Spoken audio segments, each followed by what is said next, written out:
permeteu-me que us faci una breu presentació del nostre conferenciant d'avui. El senyor Manel Cruz és catedràtic de Filosofia Contemporània a la Universitat de Barcelona des de l'any 1986. En Manel és un bon amic dels ateneus i també dels terrassencs, i per això avui està amb nosaltres malgrat els seus múltiples compromisos com a senador i president de la Comissió General de les Comunitats Autònomes. Moltes gràcies, Manel. Autor de més d'una trentena de títols, alguns d'ells traduïts d'altres idiomes, i compilador de gairebé una quinzena de volums col·lectius, s'ha vist guardonat amb els premis Anagrama d'assaig de l'any 2005 del seu llibre Les malas pasadas del pasado, el premi Espasa d'assaig del 2010, O Ramo Luego Existo, el Jovellanos de l'any d'assaig també del 2012, Por Adiós, Historia, Adiós y el Miguel de Unamuno de l'any 2016, La fletxa sin blanco de la història. Ha col·laborat també en diversos mitjans de comunicació, el País, La Vanguardia, el Confidencial, el Correo, el Periódico, etc., espanyols i estrangers com el Clarín. També ho ha fet a la cadena SER i a Catalunya Ràdio. En la 12a legislatura va ser elegit diputat per Barcelona, exercint a la mateixa com a portaveu del PSOE en la Comissió d'Educació del Congrés dels Diputats i com a portaveu d'universitats. I ha estat president fundador de l'Associació Federalistes d'Esquerres des dels seus inicis fins al 2016.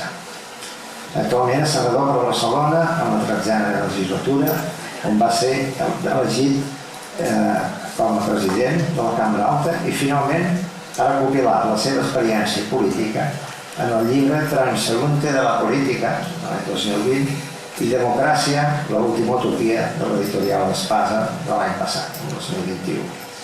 Finalment, permeteu-me que us expliqui el format de la conferència i conversa que farem avui, on en primer lloc, en Manel Cruz ens farà una breu explicació d'uns 30 minuts sobre el tema d'avui, de què parlem quan parlem de democràcia.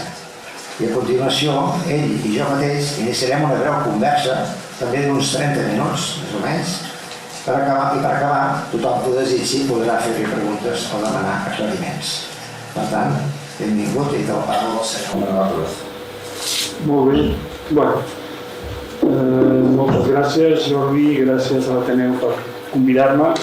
Estic encantadíssim d'estar aquí, de poder parlar d'un tema que hem de repensar, que és la democràcia, i fins i tot escriure una coseta.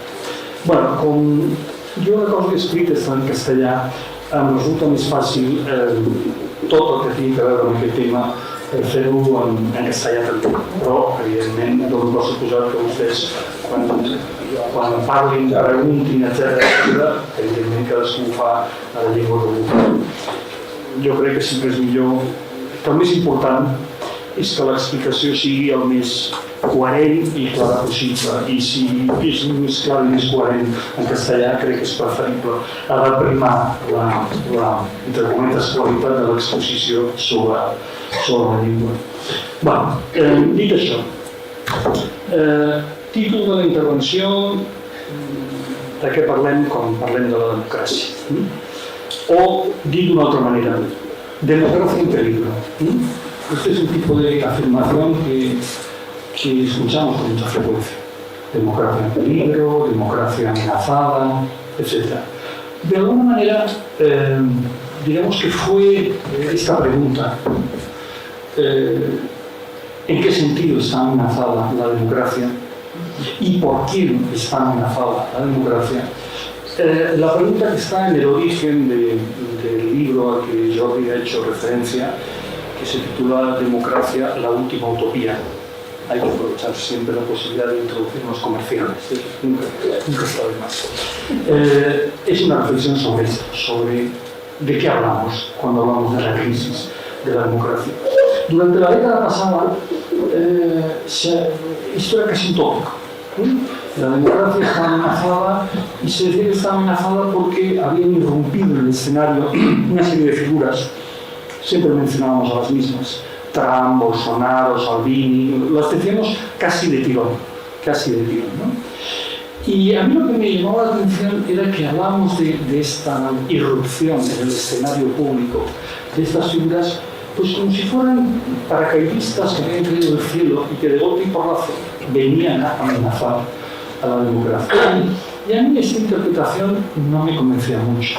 Entre otras cosas porque ya hubo un aviso de este tipo de figuras políticas, de personajes políticos que no teníamos que haber olvidado, que fue Berlusconi, ¿no? Berlusconi ya fue de alguna manera un anuncio de esa manera de entender la política que algunos denominaban populista.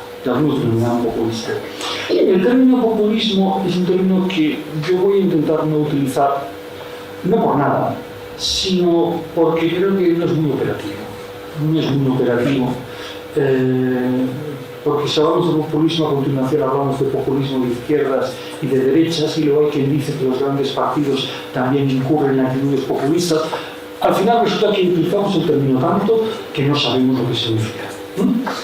No soy yo el único que he dicho esto, Más de un politólogo y politóloga ha renunciado a utilizar el término populismo por poco útil.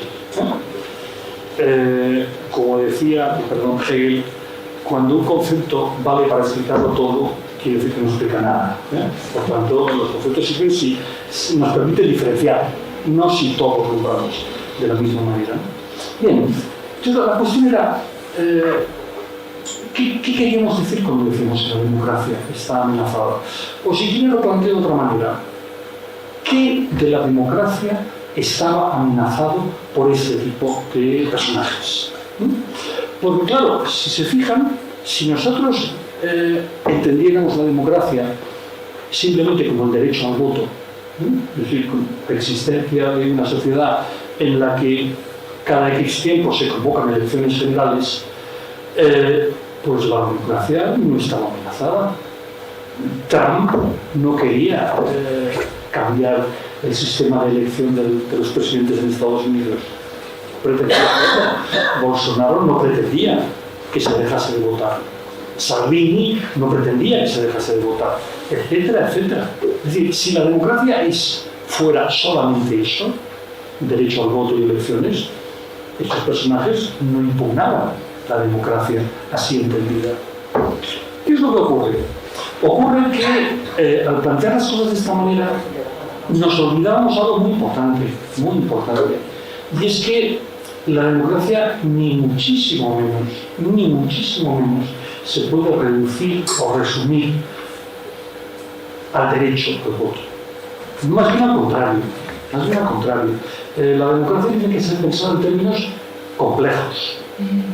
Podríamos decir, la democracia es una maquinaria, un dispositivo, del cual evidentemente forma parte el momento de las elecciones generales, pero tiene que incluir muchas más cosas.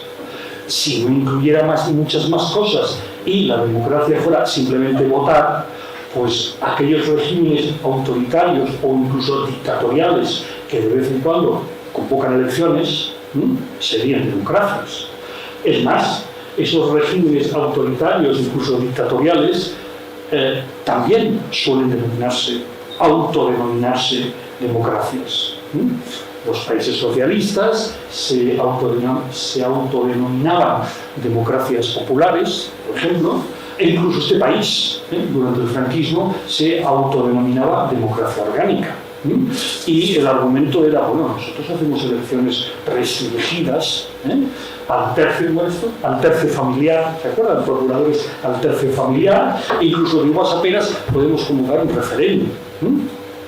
Cosa que efectivamente se hacía. A nadie se le ocurría decir que por cumplir este mínimo requisito ya eran democracias. Es más, algunos de ustedes recordarán que existía en aquellos años del franquismo una revista que se titulaba Cuadernos para el Diálogo. Y la revista Cuadernos para el Diálogo se dedicaba a intentar dar algo así como lecciones básicas de democracia. Digo, no, señores, la democracia exige la existencia de pluralismo y de pluralismo organizado, es decir, formaciones políticas que expresen el pluralismo de la sociedad. Exige libertad de expresión en el espacio público, exige separación de poderes, etcétera, etcétera, etcétera. Y todo esto luego, obviamente, se sanciona en unas elecciones. Pero previamente al existir todo eso, respecto a las minorías, etc., si no hay eso, no hay democracia y no la habrá por el solo hecho de que se convocan elecciones. Y eso, Cuadros para el Diálogo se cansaba de explicarlo, ¿no? Los americanos, como saben, esto lo llaman el check and balance, el control y los contrapesos entre poderes. Entonces, esto es muy importante tenerlo en cuenta. Y por tanto, cuando nos empecemos a plantear qué está amenazado, probablemente lo que está amenazado no es tanto ese momento de las elecciones, sino todo lo otro. Por ejemplo, ahora, cuando se habla de Hungría y de la deriva autoritaria de Hungría, se está insistiendo mucho en que el poder ejecutivo, el gobierno húngaro, quiere controlar el aparato judicial, quiere controlar el poder judicial. Y se da por descontado que eso es un ataque directo a la democracia. Otro elemento fundamental: ha de haber un espacio público donde haya debate, donde haya concurrencia de opiniones. Eso es absolutamente básico, es absolutamente fundamental. Es una cuestión que no se puede soslayar, porque si no, no hablamos propiamente de democracia. De hecho, un filósofo que le da muchas vueltas a este asunto, que es Jürgen Habermas, ha insistido mucho en que el adjetivo para describir nuestra democracia, lo que solemos llamar democracia liberal, es que es una democracia deliberativa. Entonces, sin deliberación no hay democracia. Sin deliberación no hay democracia en el sentido propio. Ha de haber deliberación y un espacio público plural. Si no hay deliberación y no hay un espacio público plural, por las razones que sean, por ejemplo, porque los medios de comunicación no cumplen con su función como deberían, eso está dañando directamente a la democracia. Lo cual, ¿qué significa? Significa que esto de la democracia es un asunto probablemente más, no solamente más complejo, sino más complejo y más delicado de lo que a primera vista puede parecer. Es decir, yo alguna vez he utilizado una metáfora que me parece que puede ser de utilidad. Y es, la democracia es como un traje que le ponemos al cuerpo de la sociedad.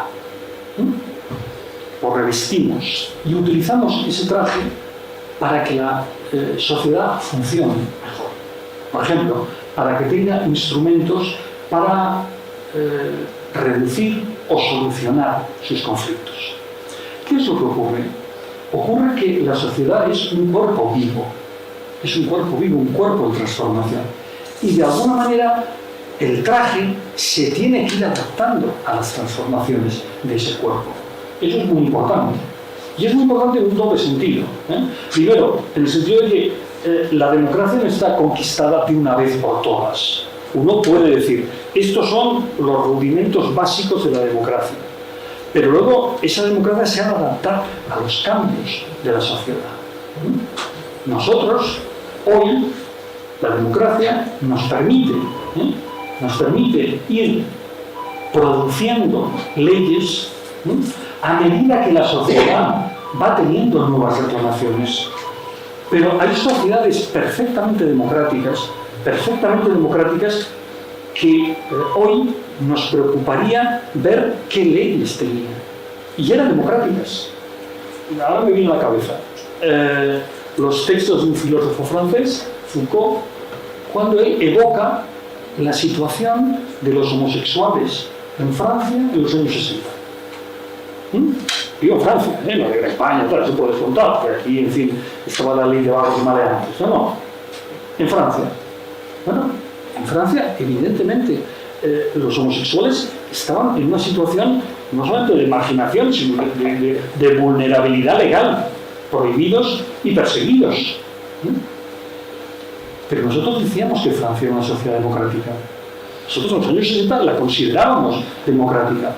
No lo era, claro que lo era, pero necesitaba irse transformando. Eso es muy importante que lo tengamos en cuenta.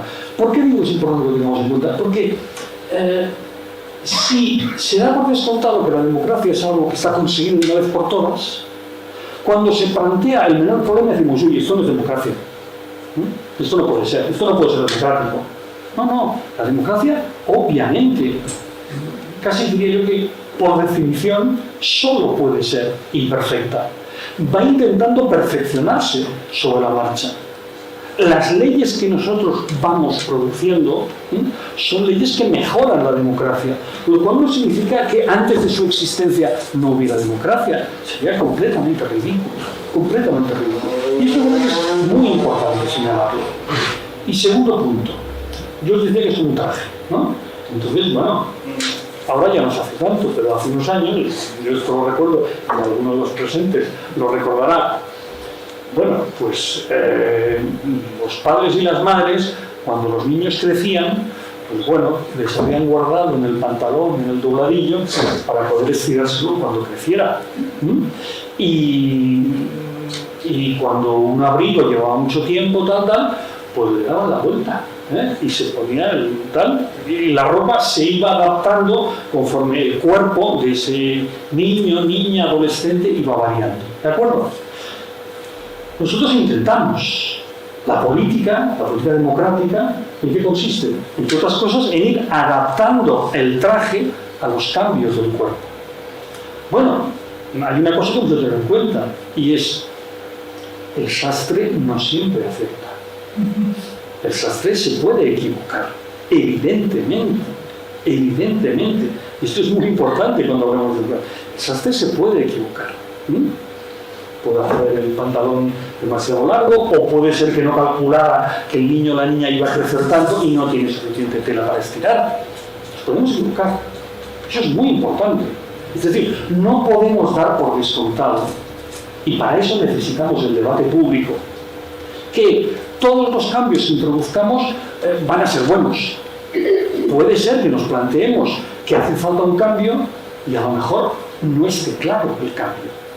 Voy a poner un ejemplo para meterme directamente en un libro, ¿vale? Hoy estamos debatiendo, hoy se debate mucho a propósito de la cuestión trans. Se debate mucho. Bueno, hay una determinada propuesta. Hay una determinada propuesta que es la que parece que está teniendo más fuerza. Presentada por una determinada ministra y tal. Hay gente que la discute. ¿Eso qué significa? No significa nada. Significa que evidentemente quienes tienen que cambiar el traje o acomodar el traje tienen que decidir qué tipo de modificación necesita el traje. No cualquiera es la adecuada. Claro que nos podemos equivocar a la hora de reformarlo. Si alguien dice, bueno, pero ¿usted en qué sentido cree que se tiene que reformar? Mire, no lo sé, o mejor dicho, no lo voy a decir, pero lo que es evidente es que eso se tiene que poder discutir. Por eso la democracia es deliberativa, porque hemos de ponernos todos de acuerdo en ver, bueno, ¿cuál es la mejor manera? Y eso me parece que es extremadamente importante que lo tengamos en cuenta. ¿Por qué? Porque, entre otras cosas, nos recuerda nuestra enorme responsabilidad en democracia. En el libro, al principio hay un epígrafe, un título de epígrafe, que tiene algo de provocador, pero me parece que es una provocación saludable. Hago referencia a una especie de pregunta de ¿y si los ciudadanos fueran el problema de la democracia? Bueno, evidentemente esto es provocador, pero creo que es una provocación que puede ser saludable. Yo ahora mismo acabo de decir, el sastre o los sastres y las modistas, digan lo que quieran, se pueden equivocar.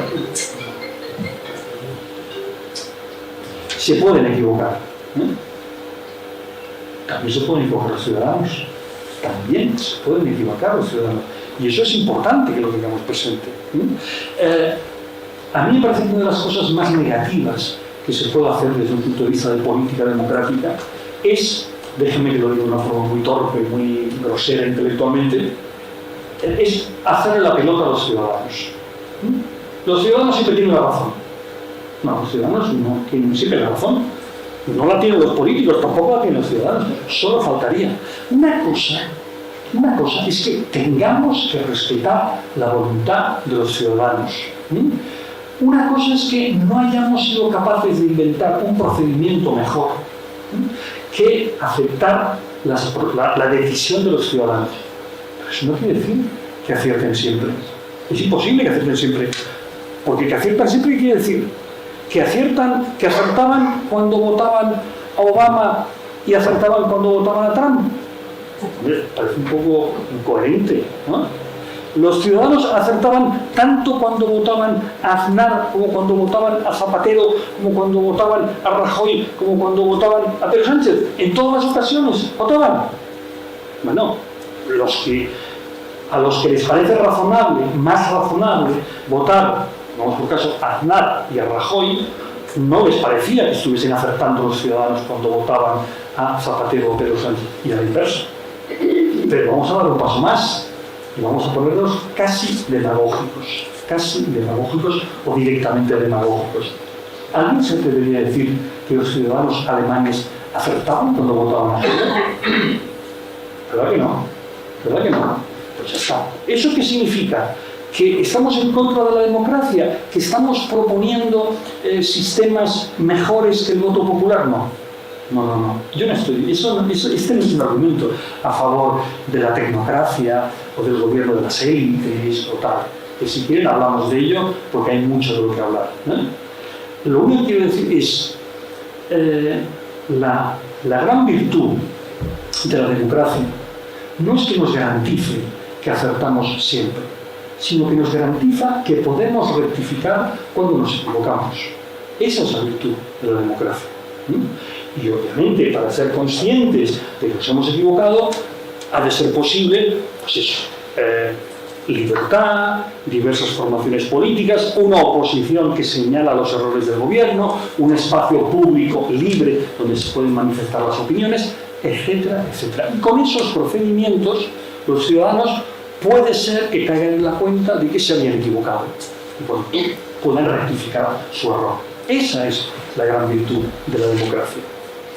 Lo cual significa, entre otras cosas, que a lo mejor, en muchos momentos, si no interpretamos adecuadamente la democracia, además del error que les estaba diciendo, a saber, el error de considerar que nos han caído del cielo personajes poco democráticos como Trump, Bolsonaro, bla, bla, bla, podemos estar haciendo recaer sobre la democracia las responsabilidades que no le corresponden. Quiero decir, la democracia es responsable de la crisis financiera del 2008. No se me alcanza. ¿Por qué? Podemos discutir si las medidas que se tomaron desde los poderes públicos para intentar minimizar los daños fueron las mejores o las peores. Hoy hay un cierto acuerdo de que las políticas que se ha dado en llamar austericidas de la Unión Europea no fueron las más adecuadas. Pero eso fue la respuesta a una situación que no habían provocado los políticos. Y esto me parece que es muy importante a la hora de debatir sobre la democracia. Deberíamos ir con mucho cuidado en no atribuir a la democracia como procedimiento, como dispositivo, como mecanismo, y por tanto tampoco a sus representantes, mejor dicho, a los representantes de los ciudadanos, responsabilidades que no les corresponden, que no son suyas. Y esto me parece que es bastante importante de señalar. Creo que en paralelo, complementando el error de una determinada crítica a la democracia, la crítica mal planteada, hay en paralelo una crítica a los representantes públicos y a la política, que creo que es nefasta. creo que se comete un enorme error, por así decirlo, satanizando como se sataniza a los políticos, dando por descontado que son el pim pam pum, que son un poco el chivo expiatorio de todos los males. Yo esto lo vengo repitiendo mucho últimamente. Por supuesto que a los representantes de los ciudadanos y a los gestores de la cosa pública se les tiene que exigir toda la responsabilidad que les corresponde. Pero ojo, en la sociedad no son solo los poderes públicos los que están interviniendo. Es más, ¿verdad que es muy frecuente hablar en términos de, bueno, los que realmente mandan son los que tienen el dinero, realmente los que deciden son los que tal, realmente, en fin, que si el IBEX, que si tal, que si cual? Eso también se dice mucho. Bueno, pues si realmente nos creemos que esos otros agentes económicos, ¿no?, son tan influyentes hasta el punto de que a veces digo, no, sí, que eso nos ganan, ¿no? Si realmente decimos esto, a continuación tenemos que decir, por tanto, no son solo los políticos aquellos a los que hemos de exigir responsabilidad.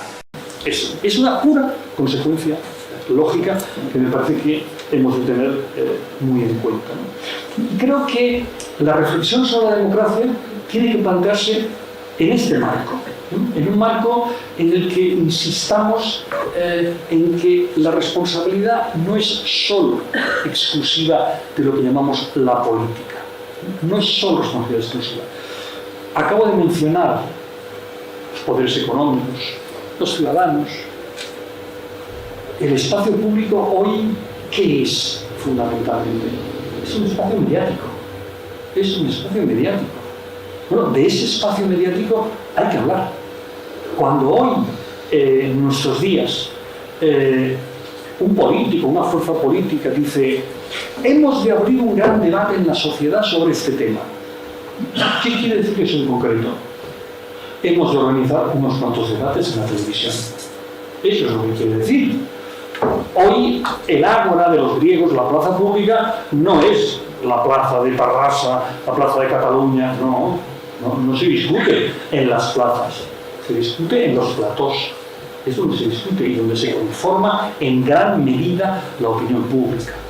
Bueno, hay que hablar de eso también, es fundamental una reflexión sobre eso, entre otras cosas porque hoy el espacio público está notablemente distorsionado. La lógica del espacio público ha variado de una forma enorme. Por ejemplo, con la evolución de las redes sociales, ha variado las formas, las maneras en las que hoy se conforma lo que antaño se llamaba la opinión pública, han variado sustancialmente. La gente que está metida en esto dice, la clave para entender el auge de determinadas formaciones políticas es su eficacia en las redes sociales. Se decía en su momento de Podemos, se dice ahora de Vox. No puedes entender, me dicen, yo soy un absoluto ignorante en estos asuntos, es decir, gente que no es ignorante y que me merece todo el crédito, me dice, tú no puedes entender el auge de Vox si no tienes presente digamos, su enorme eficacia en redes sociales. Bueno, eso ha variado el panorama de una manera sustancial. Hoy la información circula de una manera totalmente distinta a cómo funcionaba antaño. Totalmente distinta. No podemos seguir funcionando con esquemas antiguos. Antes se hablaba mucho en términos de los diarios, la información y la opinión. Hoy los diarios, lo más importante no es la información. Si todavía alguno de los presentes tiene la costumbre de leer el diario en papel, yo lo tengo. Yo bajo cada mañana a comprarme el periódico. Soy consciente de mi condición de dinosaurio, me gusta leer en papel, ¿no? Bueno, obviamente, las noticias son viejas. Las noticias ya me las sé. Las noticias son de ayer por la noche, que es cuando cuando tienen que cerrar las rotativas, son viejísimas.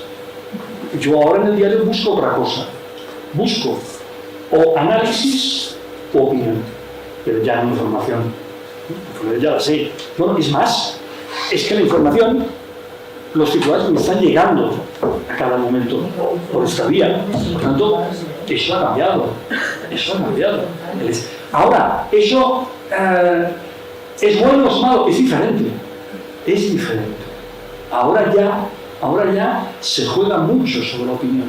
Se juega más de lo que somos conscientes. Juega mucho. Déjenme que les ponga un ejemplo. Yo recuerdo, hace poco, no sé, será en el 16, cuando yo fui por primera vez concurrir a unas elecciones, todavía se hacía esto de que la gente iba a la sede de los partidos y estaba allí viendo los resultados, tal. Bueno, llegó un momento, hace poco, que todo el mundo se podía bajar la aplicación del ministerio. Por lo cual, ya nadie iba a la sede. Y la información nos entraba en el móvil al mismo tiempo que le entraba a La Sexta, a TV3, a La 1, exactamente al mismo tiempo. Ya no había. Entonces, ¿cuál era la diferencia? ¿Por qué uno podía estar delante de la tele siguiendo los resultados? Por los comentaristas, no por la información. Todo tiene la misma. Ahí la clave era, en TV3 me lo van a interpretar de esta manera, en La Sexta desde esta otra, etcétera, etcétera. Ha cambiado el panorama. La conformación de la opinión pública ha cambiado a gran velocidad. Es más, quienes saben de esto dicen, no, es que ya no tiene sentido la opinión pública. Antes había que decir, no, hay que distinguir opinión pública y opinión publicada. Está bien, era una frase brillante. Pero es que ahora la opinión publicada también se ha pulverizado. Y la pregunta era, ¿publicada dónde? Ya está. Uno, si se tomara la molestia de desplegar delante de sí todas las mañanas los más importantes diarios y digitales del país, a veces sería la pregunta, ¿seguro que todos están hablando de la misma realidad? No se lo podía preguntar, porque es que no tiene nada que ver. A veces no tiene nada que ver. Puede haber media docena de diarios y cada uno pone en portada algo diferente. Esto es un hecho ahora. No es que lo esté criticando, estoy intentando describir que el modo en el que hoy debatimos en el espacio público ya no es igual que antes. Ha variado sustancialmente y hemos de ser capaces de reflexionar sobre esto. Y yo creo, y lo he dicho por escrito alguna vez, y debo decir que algunos profesionales estaban de acuerdo, es urgente una reflexión seria sobre el espacio público y sobre el espacio comunicativo. Y esa reflexión la tienen que emprender sobre todo los profesionales de los medios de comunicación. Si se la hacen desde fuera, cualquiera tiene derecho a criticar o opinar, pero si se hace desde fuera esa reflexión, lo más probable es que a los periodistas les salga un reflejo corporativo. Nos están atacando, nosotros somos la garantía de la democracia, bla, bla, bla.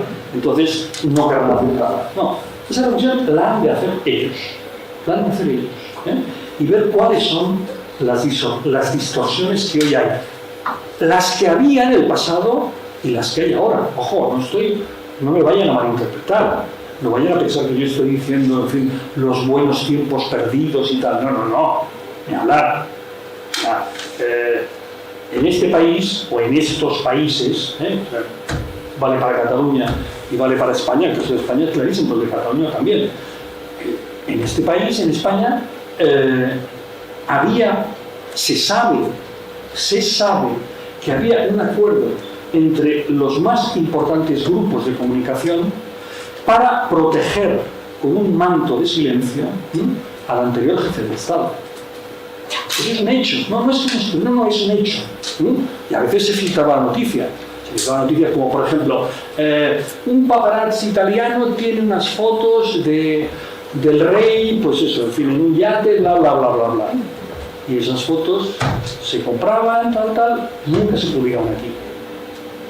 Eso eran cosas sabidas.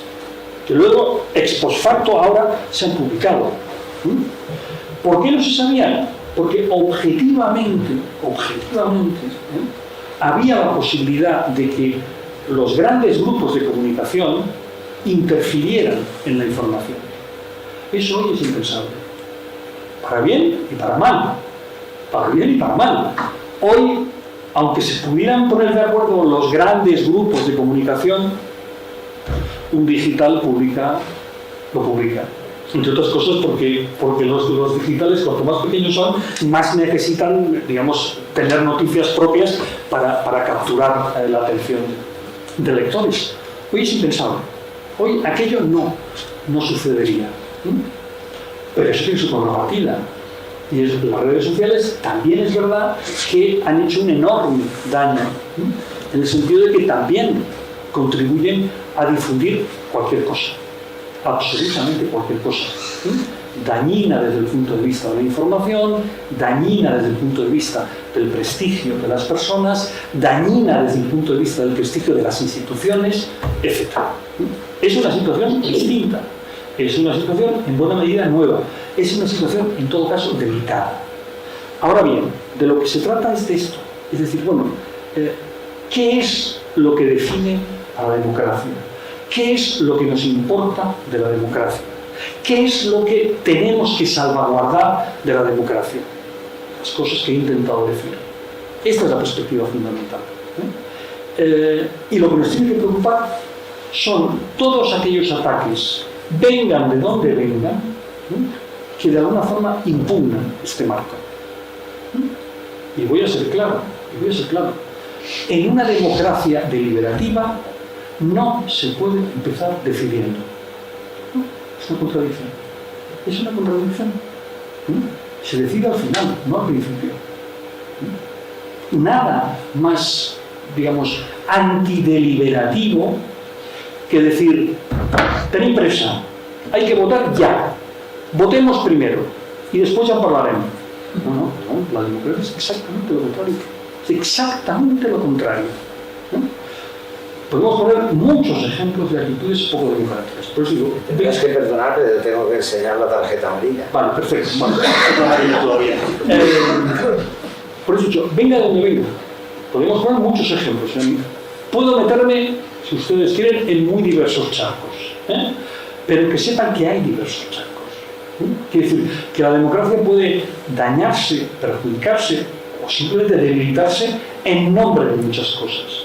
Y de lo que deberíamos ser más conscientes es del resultado. Si solo atendemos al en nombre de, estamos perdidos. Todos los ataques a la democracia se han hecho siempre en nombre de causas muy bonitas. Todas. Desde salvar la patria, tal, lo que ustedes quieran. Retórica, en fin, hay todo lo que quieran. Pero lo que importa es el resultado final, lo que se daña. Como no quiero ser dañado yo, preguntar. No, si n'hi ha nada bé, No, jo també. Aviam, la primera que volia preguntar-te, com que crec que ja l'has contestat, només te la dic i ja està. Què consisteix l'autèntica democràcia? Crec que ho has explicat a bastament i bé. Vaig a la segona. Diu, hi ha bastanta gent que diu que vivim en moments de molta incertesa. Arreu del món passa el mateix. ¿Qué en piensas d'això? Bueno, yo creo que lo de la incerteza es verdad. Por muchas razones. Yo creo que uno de los elementos fundamentales de esta incertidumbre tiene que ver con la desaparición de un concepto, que es el concepto del futuro. Del concepto. No estoy diciendo que el mundo se vaya a acabar mañana. Estoy diciendo el concepto del futuro. El futuro entendido como ese espacio imaginario donde ubicábamos ilusiones, esperanzas, sueños. Si quieren decirlo así, lo que nuestros mayores llamaban el día de mañana. El día de mañana era ese espacio imaginario en el que tenían que ocurrir cosas, en el que uno podía desplegar un proyecto de vida, tenía unas ciertas expectativas, etc. El problema es que ese concepto de futuro se ha volatilizado. Tenemos tiempo por delante, ¿no? Nadie dice que se va a acabar el mundo, pero no existe ese ámbito, digamos, ilusionante, por muy diversas razones. También es verdad que yo creo que buena parte de esa falta de ilusiones, de esa desilusión, tiene que ver con con un conjunto de expectativas probablemente mal planteadas o desmesuradas, ¿no? Por ejemplo, en los últimos 2 años, a raíz de la pandemia, se insistió mucho en lo de la incertidumbre y de que vivimos en un mundo de inseguridades y tal. No seré yo el que diga que no, pero bueno, a ver, hoy en día nosotros, si viajamos por el mundo súper acolchados y súper protegidos. A mí, en fin, durante un tiempo pues viajaba mucho a Buenos Aires, Argentina. A mí me fascinaban las historias de los migrantes, sobre todo gallegos y asturianos. Me gustaban los italianos, pero eso era otra historia, ¿no? O sea, el aldeano que se subía a un barco, se subía el hermano mayor que tenía 14 años y luego llevaba al hermano pequeño que tenía 11, la madre los dejaba en el barco, el nombre de un vecino en un papel y lo enviaba a Buenos Aires. Eso es incertidumbre. Y sinceramente, lo demás no digo que sean tonterías, pero bueno. Las historias que uno le contaban, probablemente muchos de ustedes conocen, incluso mejores y mejor que yo, ¿no? O sea, había mucha gente que cogía el barco, mucho emigrante que llegó a Montevideo porque se pasó del puerto, porque no sabía que se tenía que bajar en Buenos Aires, porque a lo mejor ignoraba por completo la lengua, porque era un ruso blanco, porque era, en fin, no sé, lo que sea, judío, lo que fuera. Bueno, o un italiano. Ustedes saben que a los italianos se les llamaba tradicionalmente en Argentina Cocolucci. Bueno, me explicaron que Cocolucci era cosa dice. Y no entendían nada, no sabían nada. Pues entonces, ni siquiera entendían en qué puerto estaban llegando. Los comerciantes que enviaban sus mercancías a la otra punta de Europa en el siglo XVI o XVII, que les decían, ahí hay un tipo que paga, envía. Bueno, eso es incertidumbre. Y podemos contar muchas más cosas. Por lo tanto, a veces tengo la sensación que cuando hablamos de incertidumbre, en realidad estamos hablando más de nosotros mismos, es decir, de nuestras expectativas desmesuradas de certidumbre que se ven fallidas. Y esto, por ejemplo, ha pasado con la pandemia. Claro, con la pandemia, ¿qué es lo que pasó? Que teníamos unas expectativas ubicadas en la ciencia que no se correspondían con lo que realmente la ciencia puede ofrecer. La ciencia puede ofrecer mucho, pero la ciencia, como cualquier científico o filósofo de la ciencia o metodólogo sabe, funciona por ensayo y error. Entonces, que la ciencia, y de pronto la gente dice, anda, pero es que resulta que esta vacuna puede generar, puede tener contraindicaciones y generar no sé qué. Hombre, sí, pero por cierto, todas las medicinas, cuando los miramos cualquier prospecto pone, sobre 100 casos se puede producir tal, sobre 1000 tal, sobre 10.000 tal, sobre 1000. Y ya está, esto pasa constantemente. Pero bueno, no le hacemos caso y damos por descontado que ahí hay certeza firme. Y no es así. Por ejemplo, ahora, con todo esto de las vacunas, ¿no? se habló más de este asunto. Y, por ejemplo, la Agencia Europea del Medicamento, igual que la Agencia Americana, que son muy prestigiosas, explicaban qué criterios siguen para aceptar un medicamento, que se comercialice un medicamento. Claro, hay mucha gente que ingenuamente pensaba, no, si la Agencia Europea del Medicamento lo ha aprobado, quiere decir que ha hecho un control exhaustivo y que puedes estar tranquilo, tal. No. La cosa va más bien, si me permite la expresión, al bulto. Y eso es dicho por la propia Agencia Europea del Medicamento. Se aprueba un medicamento porque se comprueba que tiene más ventajas que inconvenientes. Como diría aquel famoso locutor, ojo al dato. Más ventajas que inconvenientes. O sea, bien, 55% de ventajas, 45% de inconvenientes. Se pase. Y ya está. Por tanto, nunca nos ofrecieron una garantía absoluta. La culpa era nuestra, que estábamos esperando ansiosos de que la ciencia, en fin, sustituyera a la religión y nos ofreciera unas certezas absolutas. Entonces, en gran medida, esa incertidumbre tiene que ver con expectativas nuestras desmesuradas. Y esas expectativas, respondo a la pregunta, por todo el plano rodeo, no son expectativas de este país o de esta comunidad autónoma o de la otra. No, son expectativas culturales, digamos, del modo, digamos, nuestro, actual, iba a decir occidental, pero es que ya es occidental y oriental en todas partes, pues que en Shanghái lo ven de otra manera, ¿no? El modo en que hoy interpretamos la realidad. Y la prueba es que, digamos, la decepción o la incertidumbre hay totes por totes partes. Molt bé, com que no et fem suport a la contrària, passo a la segona, que és una mica més difícil, potser, penso jo.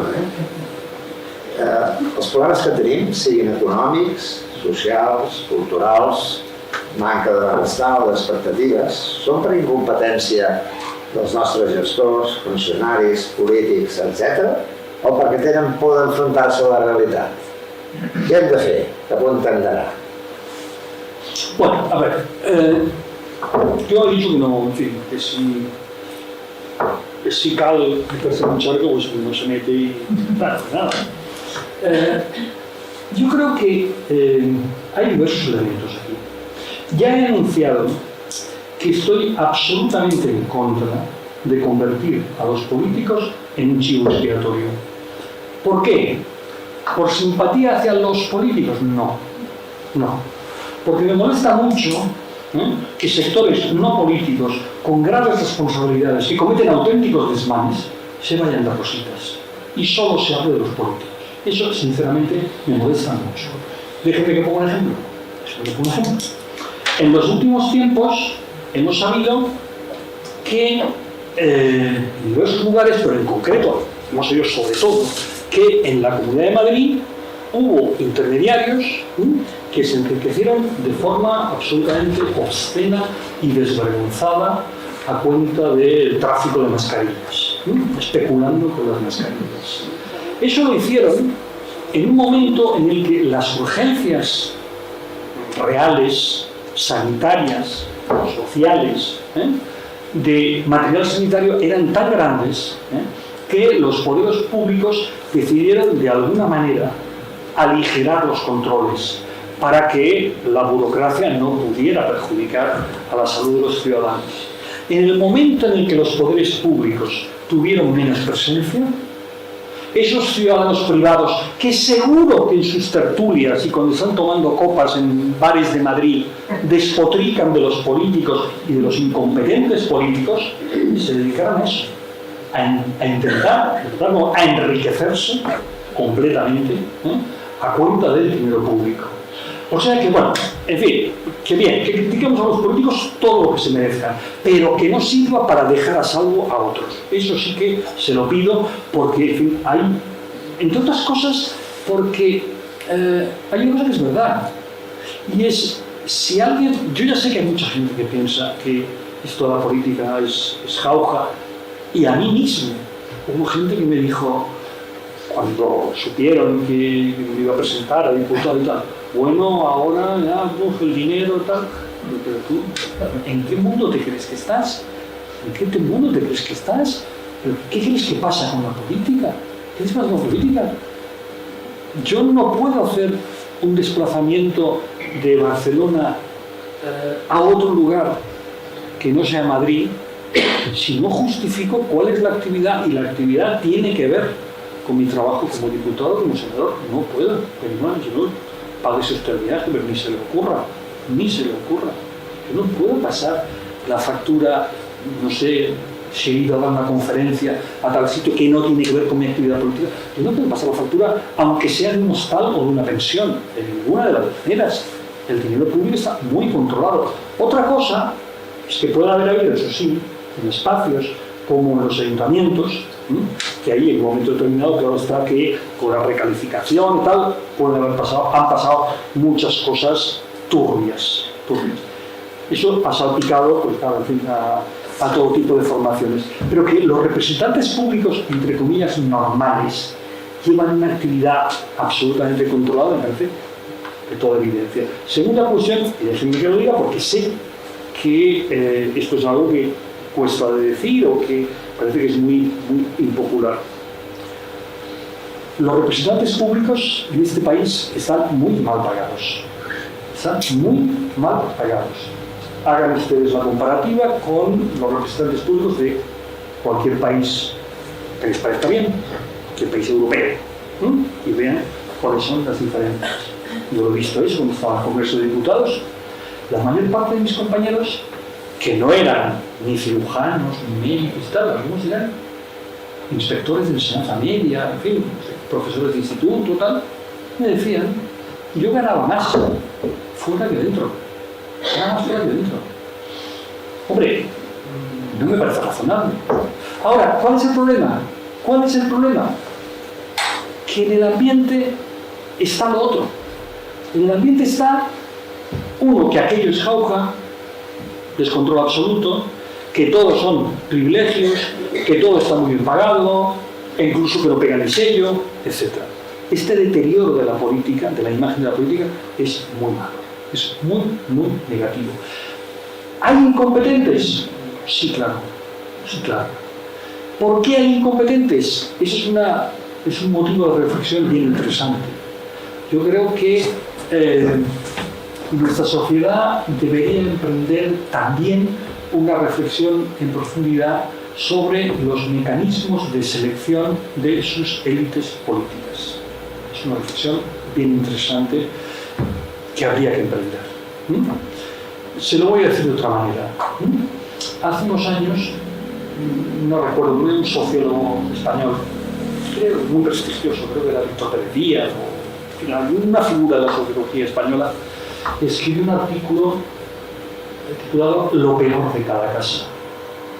Y llamaba la atención sobre cómo había ido evolucionando la sociología de los representantes públicos, su extracción social, cultural, etc.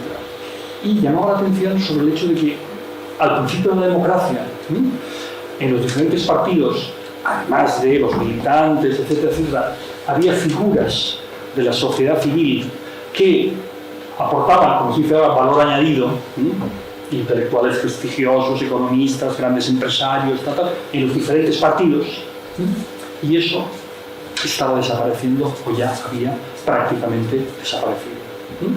Y ahora, pues por así decirlo, en el Congreso y en el Senado, lo que hay cada vez más son, digámoslo así, funcionarios de la política. Gente que ha hecho de la política su profesión, que entró en el partido correspondiente en las juventudes y que ya se lo tomó como una profesión, ya seguiremos aquí hasta el final.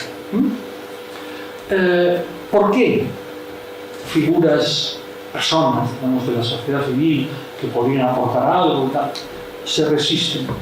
Hombre, eso también es una buena reflexión. Eso también es una buena reflexión. Por ejemplo, cuando entró en el Congreso un señor que creo que se llama De Quintos o algo así, un alto ejecutivo. Marcos de Quinto. Que había sido un alto ejecutivo de la Coca-Cola y tal.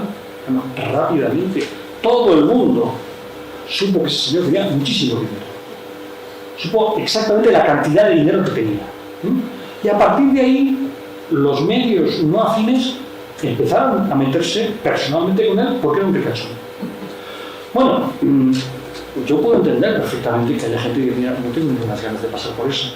No tengo ninguna ganas de pasar por eso. Estoy perfectamente dispuesto a que se me critique todo lo que haga falta por mi gestión pública. Pero que tenga, primero, que tenga que estar en medio de la calle todos los detalles de mi patrimonio realmente es indispensable para la transparencia. Realmente. Porque hay un procedimiento que yo recuerdo que me explicaba un diputado siempre hubo control, siempre hubo. Es decir, en las primeras legislaturas, los diputados y senadores, al iniciar la legislatura, presentaban una declaración de patrimonio. Y al terminar, presentaban otra declaración de patrimonio. Y si había algún tipo de desfase, tenía que rendir cuentas. Si no, pues no pasaba nada. Y ya está. Eso era control. Eso era control sobre los representantes públicos. Es realmente indispensable esa especie de obscena exhibición de la situación patrimonial hasta el último detalle. ¿De verdad es indispensable? Bueno, yo solo digo una cosa. A mí, había gente que me ha comentado, sí lo estoy aquí, pero mi mujer está muy molesta con este asunto. Le molesta muchísimo que no exista una privacidad en este asunto. Que, por cierto, algunos de ustedes recordarán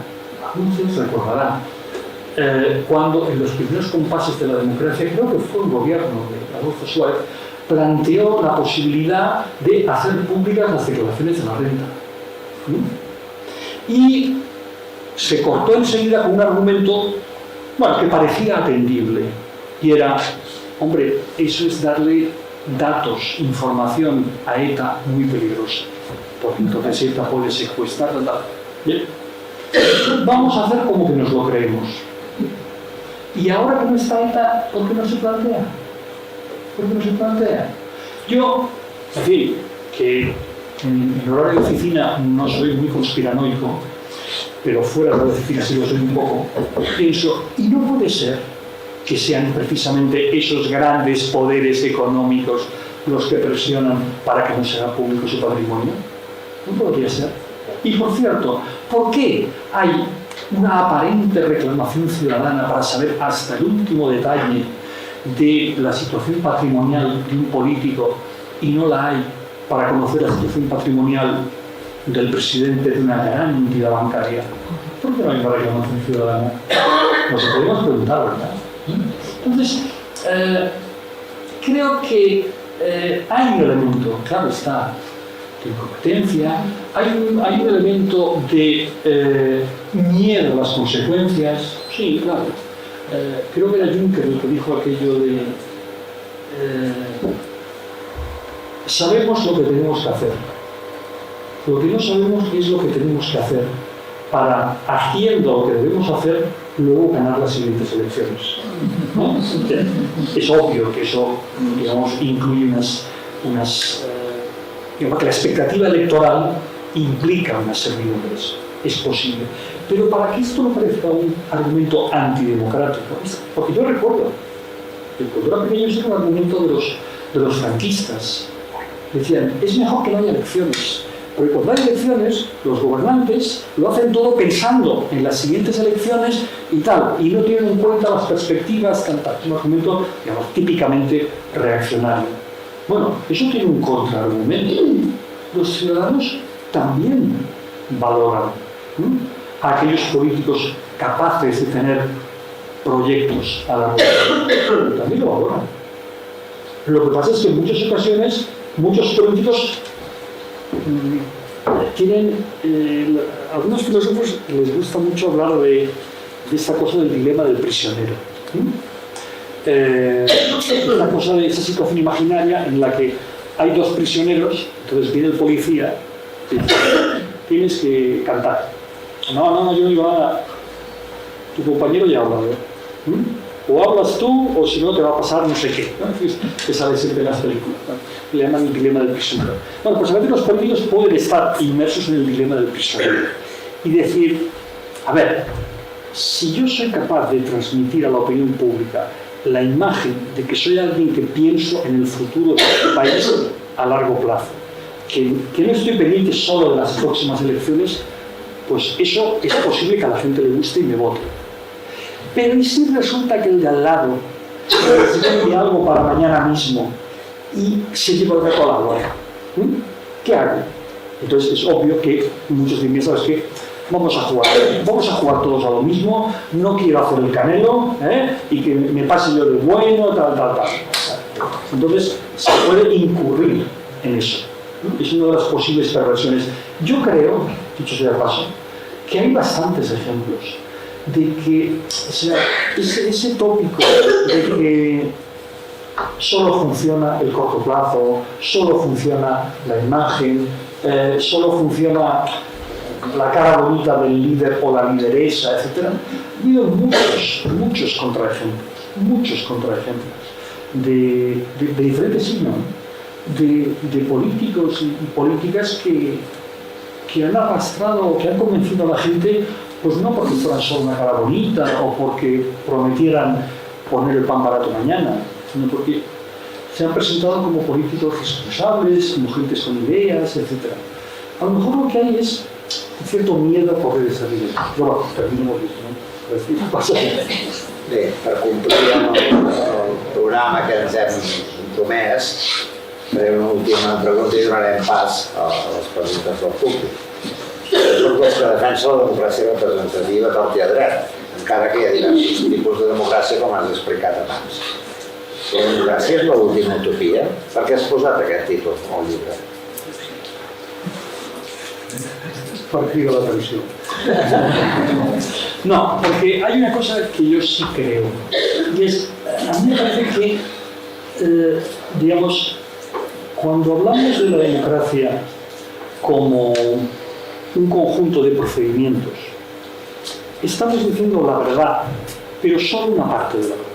Es verdad que la democracia es un conjunto de procedimientos y hay que mantener las formas, y que las formas son fundamentales. Y que las formas democráticas no son un adorno, son sustancia de la democracia. Pero eso no significa que la democracia no pueda ofrecer contenidos. Y hay un elemento muy importante. Yo creo que la democracia tiene un profundo germen igualitario. Profundo germen igualitario. Que tiene que ver con la ley. Es decir, el hecho de que se insista tanto en el imperio de la ley, tiene un carácter progresista que no nos debería distraer. ¿Por qué? Porque lo característico de la ley, es decir, de la idea de ley, luego la ley se podrá manipular, instrumentalizar, pervertir, es otra cuestión. Una cosa es la ley, otra cosa es decir, sí, pero es que los abogados, si no tienes un buen abogado, esa es otra cosa. Hablo de la idea de ley. La idea de ley es en sí misma igualitaria. O sea, la ley es igual para todos. Por tanto, el procedimiento más eficaz que hemos sido capaces de concebir es el de intentar producir las mejores leyes posibles, porque esas leyes serán mejores leyes para todos. Y en ese sentido, la democracia tiene no solamente un componente utópico, sino algo así como un manual de instrucciones para aproximarse a la utopia. Por eso. Molt bé, doncs si us sembla, passem a la darrera part d'avui i us agrairia que els que voleu fer preguntes doncs em digueu els respectius noms i bueno, ja us conec, els que us conec doncs ja, un moment, primer, 2, 3, vale, Maria Lluís, sisplau, moltes gràcies. Si em permeteu, hi ha un fragment del llibre del Manuel Cruz que estava llegint avui. Confesso que no l'he pogut llegir tot perquè he fet els deures molt malament, però m'ha agradat molt aquesta frase que diu: cuando por mencionar un ejemplo ilustre, Michael Ignatieff proponía llorar juntos a nuestros muertos como forma de empezar a superar los trágicos conflictos que desgarraban a algunas sociedades, estaba poniendo la empatía al servicio de un bien superior, la convivencia. Y digo, porque no es menos cierto que en muchas, demasiadas ocasiones, la creación del enemigo por medio del odio, con el obvio objetivo de reforzar la cohesión propia, ha llevado incluso a la negación de la condición de ser humano al odiado. Y yo pensaba, Manuel, si esto se puede aplicar o ya se está aplicando a la Cataluña actual, después de la división que ha habido en los últimos años, por la cuestión que ya sabemos, si quizá la pandemia está haciendo cambiar nuestras prioridades y por eso las encuestas de qué es lo que nos importa actualmente están cambiando, y si quizá el llorar juntos a nuestros muertos nos está acercando más a las dos mitades de la población en que nos habían convertido algunos irresponsables. ¿Qué piensas? A ver, yo lo que Bueno, ojalá sea así. Yo creo que efectivamente, digamos, la pandemia ha sido algo parecido a una bofetada de realidad. Eso está muy claro. Y creo que ha sido una bofetada de realidad que ha tenido un efecto muy claro. O sea, la política, sí, es una afirmación general, pero creo que es muy importante que la tengamos presente. La política es fundamentalmente establecimiento de prioridades. Lo que diferencia a una formación política de otra no es que una se olvide por completo de y el otro no. Nadie se olvida de nada. Lo importante es en qué lugar coloca. Sí. Uno puede decir, la izquierda está preocupada especialmente por la situación de los más desfavorecidos, por los que quedan en paro, tal, y la derecha no. No, la derecha no, perdón. Yo me preocupo de los desfavorecidos. Lo que digo es que la mejor manera de cuidar a los desempleados es dándoles trabajo, y la mejor manera de darles trabajo es ayudando a las empresas. Y por lo tanto pongo en primer lugar otra cosa. Eso es fundamental tenerlo en cuenta. Yo creo que efectivamente se ha producido una brusca alteración de prioridades, en parte como consecuencia de esta, digamos, bofetada de realidad, que ha hecho que algunas cuestiones en gran medida de carácter simbólico, de pronto se hayan casi volatilizado. Y lo del carácter simbólico, lo digo no es una cierta conciencia, ¿no? Yo me llamó mucho la atención y me pareció una afirmación digna de ser resaltada, unas declaraciones que hizo Sandro Rosell, donde le preguntaron, bueno, usted en un hipotético referéndum de independencia, ¿qué haría? Yo votaría a favor de la independencia, y si ganara el sí, a continuación me iría. Me pareció realmente una frase, en el fondo, parece paradójica, ¿no? Me parece muy clarificadora. Es algo así como, bueno, en la esfera de los afectos, de las identificaciones emotivas, tal, lo tengo muy claro. Ahora, si luego hemos de pasar al ámbito de la realidad, ya no lo tengo tan claro. Entonces, yo creo que hay muchas cosas que a veces se denuncian, entonces, es una contradicción, tal. Pienso, a lo mejor no es del todo una contradicción, sino que es una forma de plantear como niveles distintos. Está en el mismo plano, y no pretendo hacer de verdad demagogia, ¿no? Es decir, hay un futbolista que está, según parece, con todo su derecho, faltaría más, a favor de la independencia, pero que un día dice, oye, nos convendría para este negocio llamar al rey emérito. ¿Cómo? Sí. Lo fácil es decir, eso es una contradicción tal. A lo mejor no es una contradicción, pero a lo mejor es, en buena medida, en nuestra sociedad, ha habido un proceso que ha durado muchos años, en los que a la política se le ha atribuido un papel exclusivamente simbólico. ¿A qué me refiero? Me refiero a que en Cataluña nos hemos pasado décadas en las que no había debate sobre la gestión de los gobiernos. No había debate. Y yo recuerdo que había elecciones autonómicas y el planteamiento era ¿quién es el que está en mejores condiciones de negociar con Madrid? Y bueno, que negociar con Madrid es muy importante, pero además de negociar con Madrid, la gestión de aquí exactamente la criticamos, la debatimos, no. Pero creo que, insisto, no quiero denunciar así hipocresías, no. A lo que me refiero es, creo que hemos terminado en Cataluña identificando la esfera política con la esfera de lo simbólico, no con la gestión material.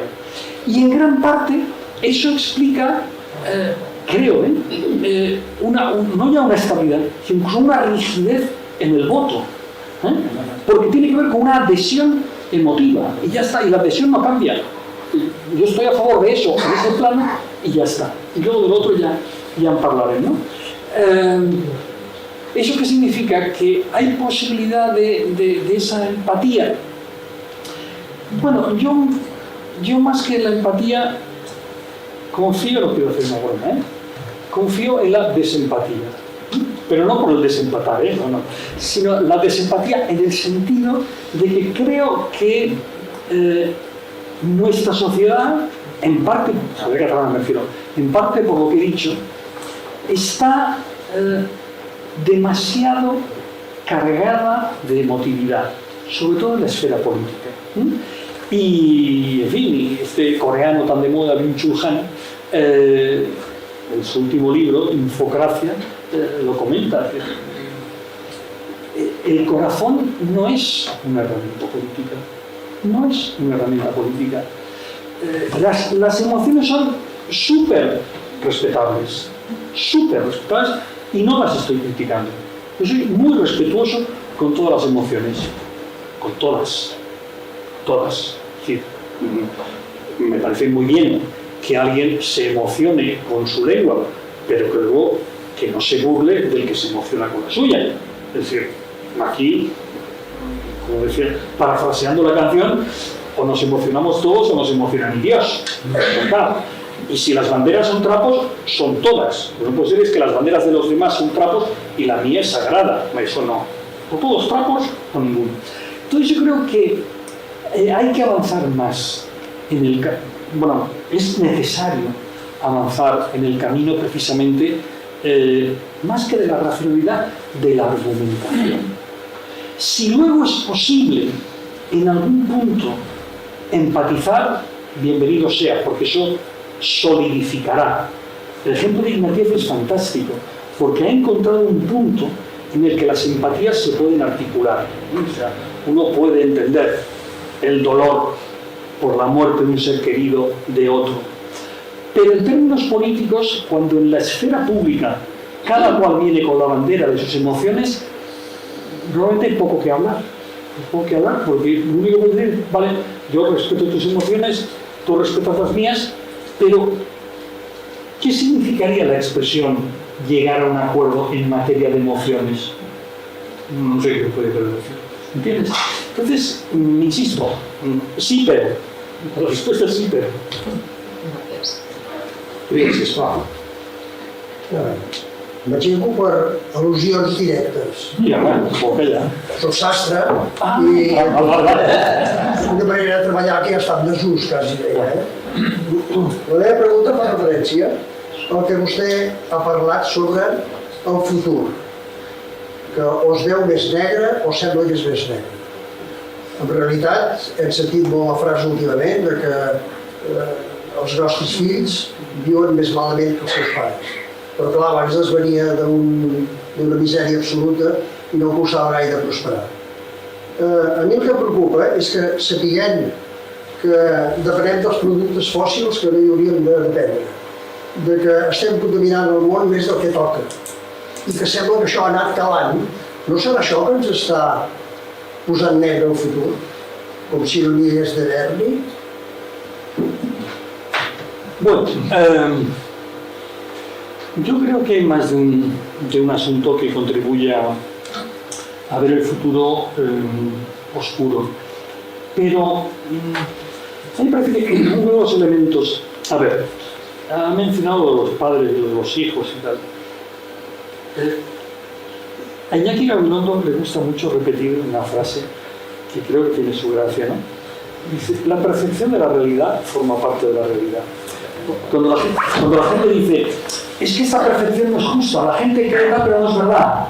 Dice, sí, pero si lo cree, eso es un dato. Tienes que tenerlo en cuenta. Y ya está. Entonces, ¿cuál es el dato?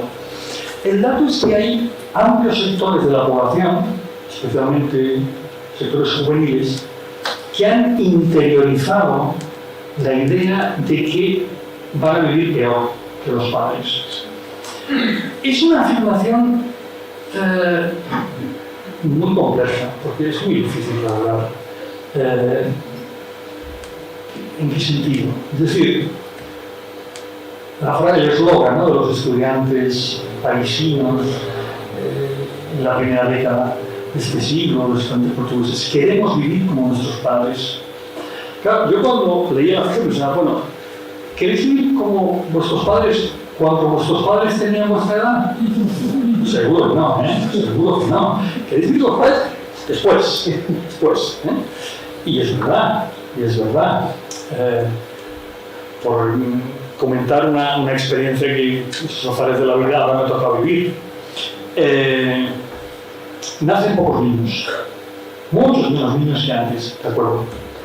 Pero el negocio económico que hay alrededor de los críos, de todo lo que se les está vendiendo, todos los detalles, en fin, todos, bueno, hay una lista larguísima, ¿no? Productos adecuados ahora para esta edad, este producto, este chupete, esta bebida, es una lista de mío. Cuando yo tuve una hija, hace 30 años, todo esto no existía, y ahora sí. Entonces, bueno, los padres de ahora les están dando a sus niños un montón de cosas que nosotros no dábamos a los nuestros, y no éramos unos desarmados. Yo tuve a mi hija y mi hija iba en el coche que me pasó mi hermana. Yo estaba tan feliz.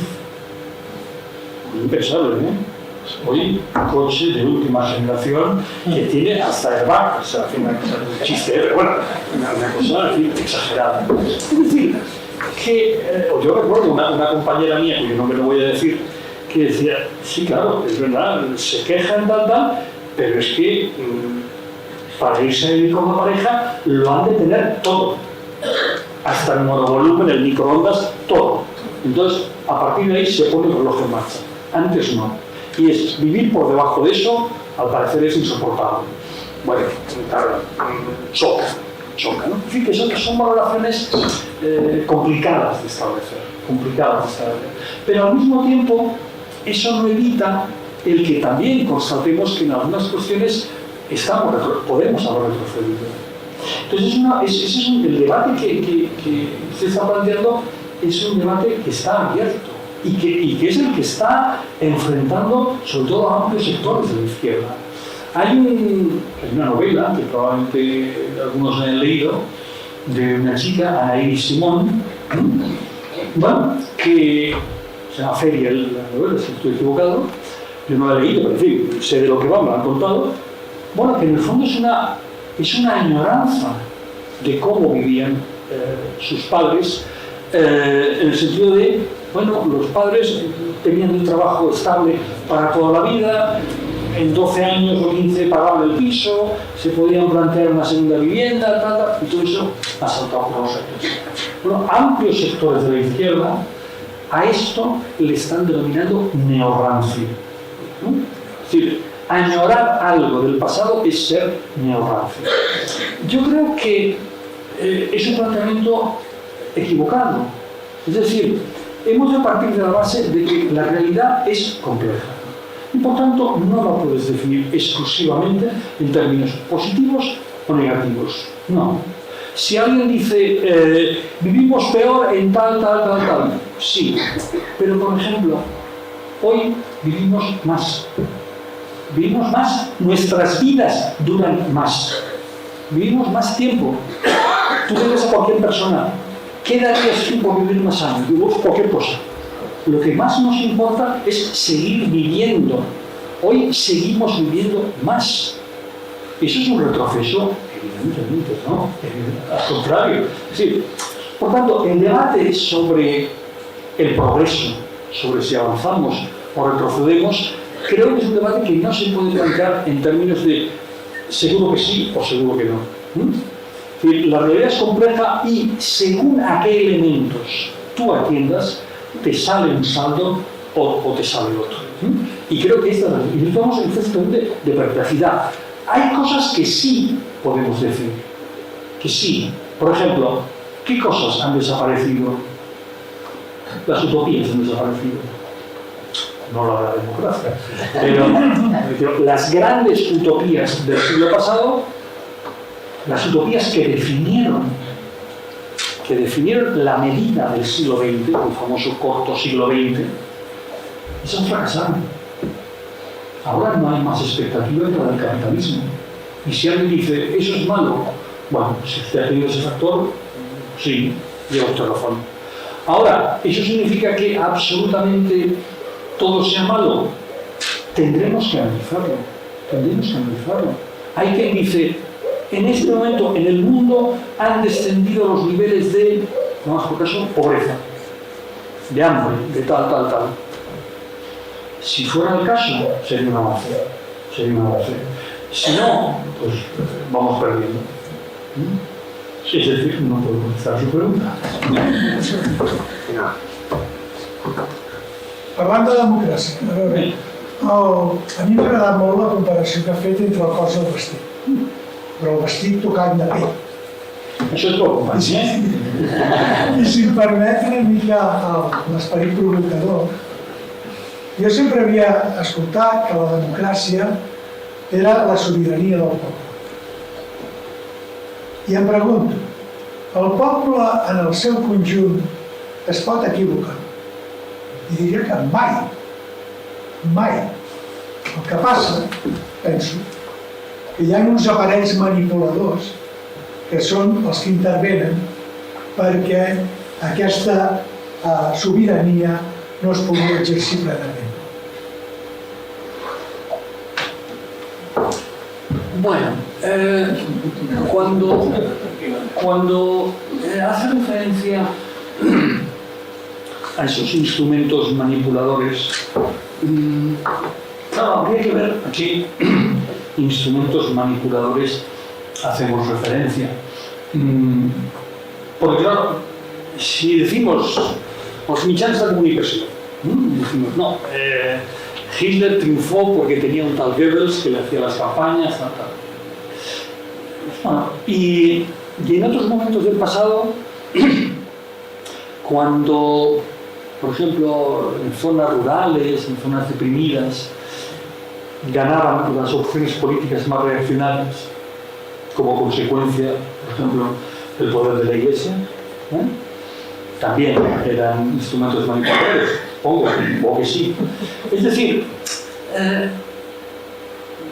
nunca ha habido un espacio absolutamente a salvo en el que tú puedes decir una especie de campana de cristal, pongo aquí a los ciudadanos sin ninguna contaminación externa y tienen que tomar sus decisiones. Siempre ha existido, digamos, la lucha ideológica, siempre ha existido. Y en la misma época en la que existían los manipuladores, existían, pues te diría yo, en los sectores populares, pues no sé, los ateneos populares, por ejemplo, el intento de enfrentarse a un tipo de ideología, de cultura, etc. Siempre han existido, pero a mí me parece que en un momento determinado, lo he dicho antes, por lo tanto, si habéis dejado lo contrario, pues en fin, me ibais a correr a borrazos con toda la razón. Yo creo que sí, yo creo que el pueblo se puede equivocar, entre otras cosas porque si nos equivocamos las personas, yo por ejemplo me equivoco a menudo, frecuencia, y incluso en muchas ocasiones persevero en mis errores, ¿no? Vuelvo a equivocarme otra vez en lo mismo. El hombre es el único animal que tropieza 2 veces con la misma piedra e incluso se pone piedras nuevas. Entonces, si las personas de una en una se equivocan, ¿por qué cuando están en grupo de forma mágica no se van a equivocar? Pues yo creo que también. Lo que hay que hacer es poner los medios entre todos para que nos equivoquemos menos, pero equivocarse me parece que tampoco nos debería. Nos equivocamos constantemente. Los científicos se equivocan, por ejemplo, y hacen ensayo y error, y plantean hipótesis que no son las buenas, etcétera, etcétera. Entonces, sí, los pueblos, por supuesto que, yo creo que sí, que por supuesto que se equivocan, pero insisto, el argumento mayor para mí sería ese, porque si no, déjame que te devuelva la pregunta. ¿Cómo podría ser que los pueblos no se equivocaran y las personas que los componen sí se equivocan? Sería un poco raro, no? No tendría yo la respuesta. Escolteu, ara t'ho posem difícil, Hem de complir amb el temps i tenim 3 preguntes encara més que hem anat preguntant. Josep Maria... Perdó, sí. Si vamos justo de tiempo, ¿no? Bueno, 5 minutitos más siempre. No, si quieres, hagamos las 3 y yo las contesto. Va, molt bé. Igual yo que no sé nada. Si voleu, sí. A veure, però ja no poden haver-hi més mans, aquell senyor que és l'últim que aprofita, doncs també l'apuntaré, va. El Josep Maria, després la Marga, que està aquí al sector aquest de la dreta, que no hem tingut en compte. Després una senyora, la Mercè, i la senyora d'allà, i el senyor del barri. Vale? Vinga, som-hi. Comença tu. Sí, no. Mira, si em permet, doncs, primer de tot agrair-li perquè la seva intervenció ha suscitat molts fronts de reflexió i crec que amb acord o amb desacord, però sempre és positiu posar sobre de la taula elements d'aquest tipus. Alguns elements que a mi em persegueixen des de fa temps i que crec que ara són oportuns comentar-los amb vostè és que, bé, tots són testimonis a vegades, sortides per la televisió, etc., de gent que se'ls pregunta, per exemple, on està Buenos Aires? I no saben on està Buenos Aires. Qui és el president del govern actual? No saben qui és el president del govern actual. O sigui, la banalització, la ignorància, la falta de formació, sobretot en alguns estats, diríem, d'edat, doncs,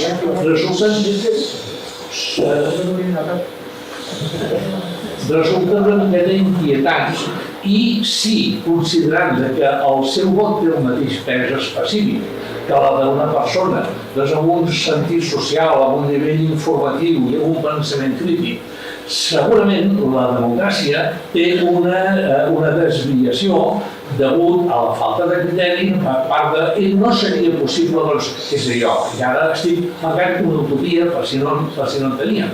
Un carnet de civisme, que la persona, doncs, que en fi, amb un nivell d'entendre el que és el purisme solidari, amb un sentit del que és la societat, que forma part de la societat, podria tenir, doncs, un pes al seu vot més important que el pes, doncs, d'algú que no ha tingut l'oportunitat formativa per tenir aquest pensament crític. Aquesta seria la primera pregunta.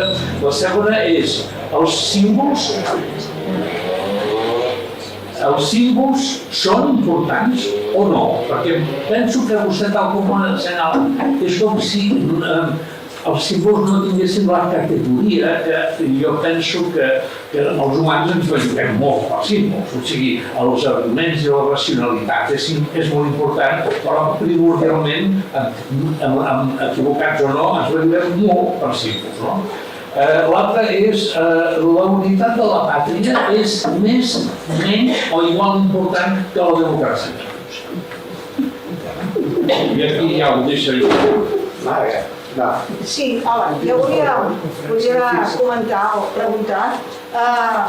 És que el fet de ser manipulables i el fet de la falta i de la manca de reflexió política que hi ha avui en dia, entre altres coses, seria solucionable si ja des de molt jovenets a les escoles infantils més filosofia, més cultura política, no? Això alleugeria una mica la situació. Serien més capaços les generacions futures per no ser tan susceptibles a aquestes manipulacions? Jo és que surto amb aquesta pregunta perquè em crida l'atenció que en tot aquest temps que he estat parlant vostè de democràcia no podia deixar, jo penso, passar l'ocasió de preguntar-li quina idea, com li sembla a vostè que ha pogut ferir el criteri de democràcia que tenim, els que ja tenim 7 anys, respecte del que està passant a nivell polític, les investigacions per lliure que fan alguns, molt organitzades, molt ben muntades i molt bé tot, però que a mi, realment, després d'haver passat la transició d'aquella manera i després ara que ens diuen que estem dins d'un sistema que som autènticament democràtics, és que crea uns dubtes, però immensos. Si vostè pogués donar una mica de llum, perquè en el moment actual és que és de por. El senyor Barret és l'últim. ¿Lo dice por los espías? No digo. Sí, entre altres. Vale, perfecto. I les croates. I Vale. tots. Com fem servir uns i altres amics igual. Sí, vale. Des del punt de vista... Va, acabem. Una senyora allà a la dreta, que no sé com se diu, perdoni, i després del senyor del Barret. Vale, vinga. A veure, segons el mapa de la democràcia als diferents estats del món, Espanya és una democràcia deficient, no és una democràcia plena com normalment ens acostumen a vendre els polítics de torn. Ni els d'abans de la dreta ni els d'ara, que és el govern més democràtic que tenim, ens ven el mateix. Llavors, per diverses raons, no? Hi ha moltes entre elles, no cal dir els alts tribunals per qui estan ocupats, no cal dir ara les últimes setmanes tot el que ha passat amb el CNI, etc. No sé, a veure, estic molt d'acord amb els plantejaments sobre la democràcia que has fet tu, però potser voldria que donessis una mica aquí, no? Ja està.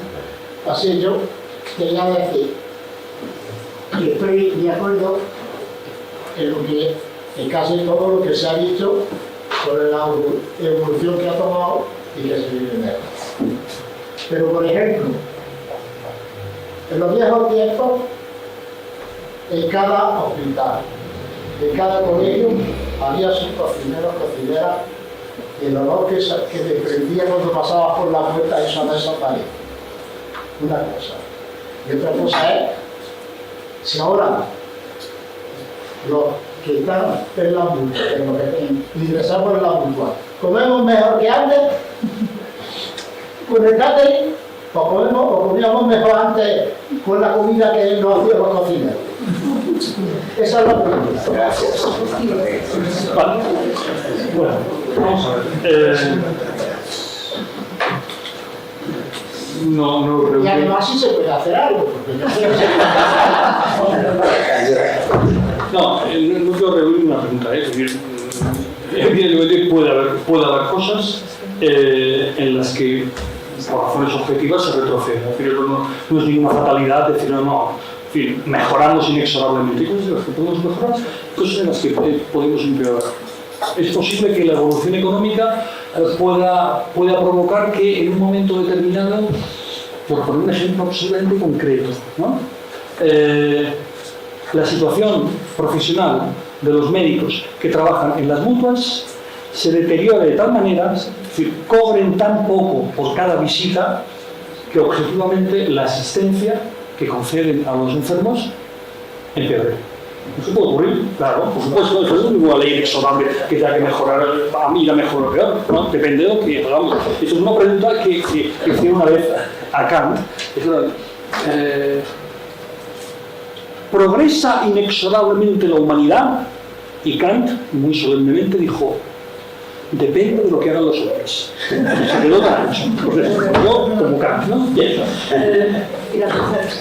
Les hombres y las mujeres. Como decíamos ahí, los humanos. Bien. Kant decía los hombres, sí, eso es pero bueno. El asunto que se ha planteado por lo menos en dos preguntas. Y creo que en parte ya lo he intentado responder antes, ¿no? Nosotros podemos encontrar, o sea, una cosa es que nosotros podamos encontrar en un momento determinado, no sé, severas deficiencias en una sociedad que se considera democrática. Ahora, la cuestión es, esas severas deficiencias, ¿hasta qué punto impugnan la condición democrática de esa sociedad? A no ser que estemos haciendo demagogia, o estemos hablando para los nuestros, o estemos buscando eso que se llama cargarse de razón, ¿no? Sociedades cuyo carácter democrático en ningún momento nadie está cuestionando, pueden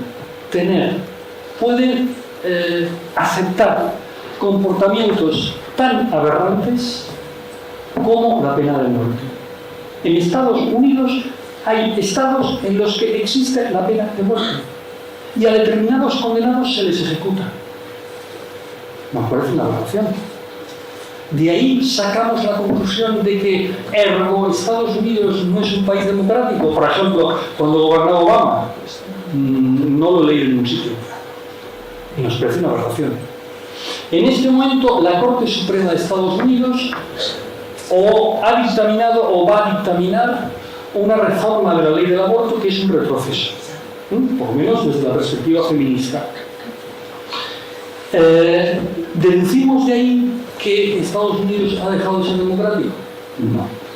Por tanto, apliquemos esta misma lógica, ¿no?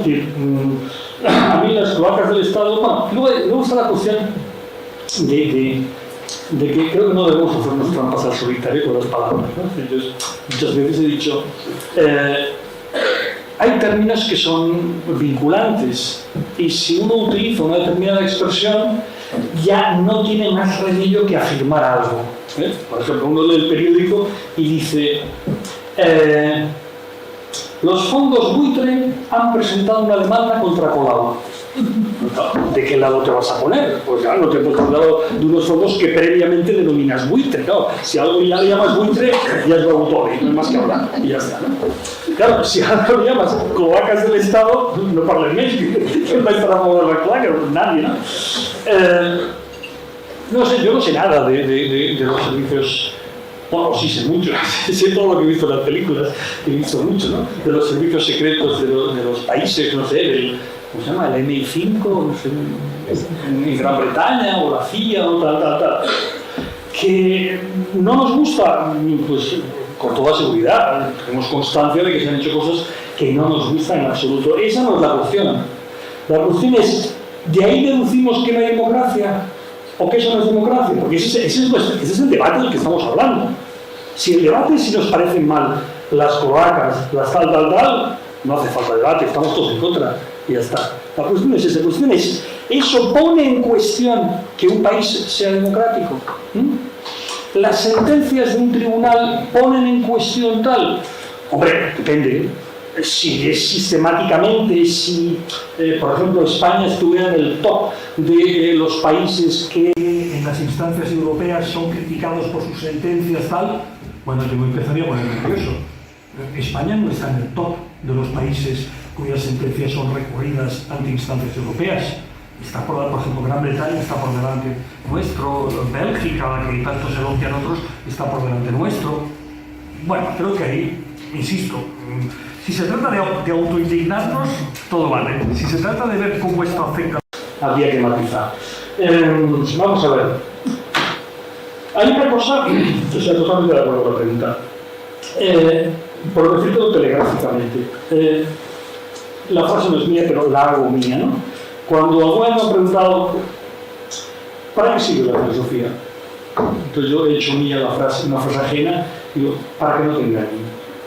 Bueno, pues entonces, todo lo que sirva para que no te engañen debería mejorar la democracia y la libertad. Y por tanto, todo lo que se le elimine, que elimine ese espíritu crítico, le perjudica. Y muchas de las cosas que se dicen y se hacen respecto a la educación creo que nos fortalecen a la democracia. Yo he escuchado a una catedrática, porque era catedrática, fácil, por cierto, de la Complutense, definir al educador como un Sherpa que tiene que acompañar al estudiante, tal, porque el estudiante se maneja solo muy bien con las tablets, tal. Hombre, no. O sea, el Sherpa poco espíritu crítico tiene, ¿no? Necesitamos otra cosa muy distinta a un Sherpa. Vamos a ver. ¿Son importantes los símbolos? Sin ninguna duda. Sin ninguna duda. Hay una frase de famosa frase de un diputado, que si no recuerdo mal se llamaba D'Azeglio, en las primeras, en la sesión, en la fundacional de la nación italiana, a finales del 19. Y D'Azeglio dijo una frase fantástica. Dijo, señores, ya tenemos Italia. Ahora solo nos faltan los italianos. Tal cual, ¿eh? Tal cual. Y tenía razón. Es decir, ahora hace falta que los ciudadanos de este país tomen conciencia de que forman parte de este país y tengan también una adhesión emotiva a este país. Dato contrario, que alguien me daba hace un tiempo, un tanto por ciento enorme, por encima del 50%, 70-80%, de keniatas ignora que vive en Kenia. Por razones culturales, pues, están ahí en su tribu tan ricamente y no saben que existe una cosa llamada Kenia. ¿Qué vínculo afectivo pueden desarrollar respecto a Kenia? Ninguno. Eso obviamente se tiene que producir. A lo mejor hay algún argentino en la sala que me puede corregir, pero no creo que me corrija en este punto.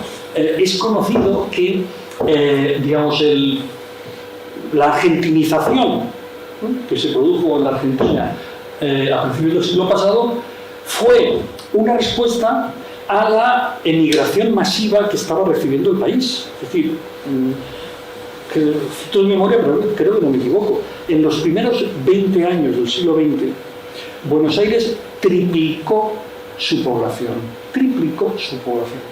Llegaban constantemente al puerto de Buenos Aires y había incluso un hotel para alojar a los que iban llegando porque no podían ir pasando por la aduana al ritmo que llegaban. Bueno, alguien se dio cuenta que o se hacía algo desde el punto de vista, digamos, simbólico con esta gente, o ese país no podía estar cohesionado, porque los italianos, Cocoruche, los centroeuropeos ni conocían la lengua, etcétera, los asturianos y gallegos con unos niveles culturales muy bajos porque venían de la miseria, etcétera. Entonces, ¿qué se hizo? Darle un impulso enorme a la educación pública, enorme. Entonces, en Argentina, tradicionalmente, hasta la época de Menem y tal, la educación pública tenía una enorme calidad, hasta el punto de que las clases hegemónicas enviaban a sus hijos a determinados colegios públicos, pero públicos, el Colegio San Martín, tal, eran los lugares de prestigio. Y ahí se producía un proceso también, digamos, de argentinización muy potente. Todo el rollo que se trae con la selección argentina viene de ahí, y uno ve todavía en los patios de los colegios, o yo qué sé, en un Rosario, pues una vez al año van los niños, tal, a la plaza, la bandera, bla, bla, bla, y se crea, se tiene que generar ese vínculo. ¿Y ese vínculo en qué se concreta? Obviamente en símbolos. Esa adhesión emotiva es absolutamente, digamos, fundamental. Ahora, otra cosa es que es en un momento determinado, por ejemplo, para el debate público, la adhesión emotiva se coloca en el lugar del argumento. Eso es lo que yo quería destacar, pero no quería en ningún caso quitar importancia a eso. Asunto del carnet de civismo. Es posible, pero déjame decir dos cosas. Una, digamos, de acuerdo y otra con un matiz, ¿no? Dos cosas. Digamos, hace mucho tiempo leí una cosa de un sociólogo americano, Bittman, que comentaba, claro, que en la sociedad norteamericana se ha dicho muchas veces que es una sociedad, digamos, muy participativa, que la gente, digamos, no se involucra en los grandes partidos, pero sí en la sociedad civil, en la biblioteca del condado, bla, bla, bla, todas esas cosas, ¿no? Y decía, Bittman, eso era antes, pero conforme la vida se ha ido endureciendo, la gente tiene que trabajar en muchos sitios, tal, no hay seguros como hay aquí que protejan, tal, la gente ya no puede ocuparse de la cosa pública, no puede prestarle atención aunque quiera. Y eso, y luego además, los problemas de nuestra sociedad son objetivamente cada vez más complejos. Y empezar a opinar acerca de los combustibles fósiles o tal, hombre, uno no puede opinar así como así. Entonces hay un elemento muy importante de delegación. Y en esa delegación un papel importante lo juega lo que podríamos llamar una antropomorfización. Es decir, uno se fía de una persona, no se fía de esa persona. No está en condiciones de, eso es que yo delego, y delego en ti. No te conozco, y eso lo decía hoy Patel en un artículo, hay gente que confía en nosotros sin conocernos. Eso es como muy importante, ¿no? Pero confía y se fía de nosotros. Bueno, hay un vínculo que tiene algo de apuesta por la complejidad misma de la cosa. Pero déjame que te diga otra cosa más. respecto a el gobierno de los técnicos, respecto a la gente que no es técnica. Ignacio Urquizu, que ahora es alcalde de Alcañiz, gracias, en su último libro comenta esto, a mí muchas veces me dicen que si los técnicos, que si tal, y él pone el ejemplo de las cuestiones legales. Pero es que resulta que los técnicos de mi ayuntamiento, ante un problema, responden algo distinto a los técnicos del ayuntamiento del pueblo al lado. Y los dos son técnicos. Luego, eso de que los técnicos son los que pueden decir, no te fíes. Pero es más, vayamos a otro campo que no es el legal. Vayamos al científico. Todos recordaremos la menestra de cosas que se nos decían las primeras semanas de la pandemia. De todo tipo. Todas por parte de científicos. Porque de pronto en este país tenemos un montón de científicos, todos en universidades norteamericanas de primer nivel. En fin, florecieron los científicos en universidades norteamericanas. Y nos decían cosas muy distintas. Y yo recuerdo a un científico muy prestigioso de este país, y lo recuerdo perfectamente, entrevistado en TV3, preguntado cuando los científicos decían, no se han muerto de coronavirus, se han muerto con coronavirus. No se nos confundan ni se nos alarmen. Eso nos decían científicos. Y preguntado científico de mucho prestigio de este país, del 1 al 10, ¿cuánto le preocupa el coronavirus? Me digo, como dicen en Madrid, con un par, un 3. Sobre 10 le preocupaba un 3. Es un científico. Y había otros que también lo hacían. Por tanto, ¿qué le vamos a hacer? Los técnicos no nos ofrecen eso. En lo que podemos confiar, si acaso, es en que los ciudadanos estén mejor informados y, por tanto, intervengan con su voto. Pero confiar en tal... no. ¿La unidad de la patria es más importante que la democracia? No, en absoluto. Las naciones, los estados, son constructos. ¿Son constructos también? ¿O? Sí. Son constructos. Ya está. Entonces, en fin, lo de la sagrada unidad de la patria, obviamente, sea cual sea la patria, eso es una cosa de uso retórico para movilizar a los propios. Pero vamos, es una construcción y ya está. Y luego es una construcción a la que yo le cojo cariño. Normal, ¿no? Pero no puede estar por encima de la democracia. Porque además, yo creo, a mí la palabra unidad no me gusta mucho. Yo prefiero la palabra unión. Cuando se ve que sea unión, es decir, que sean los ciudadanos que han decidido estar juntos.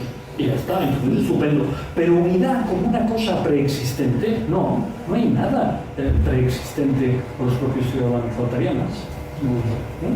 Muy bien.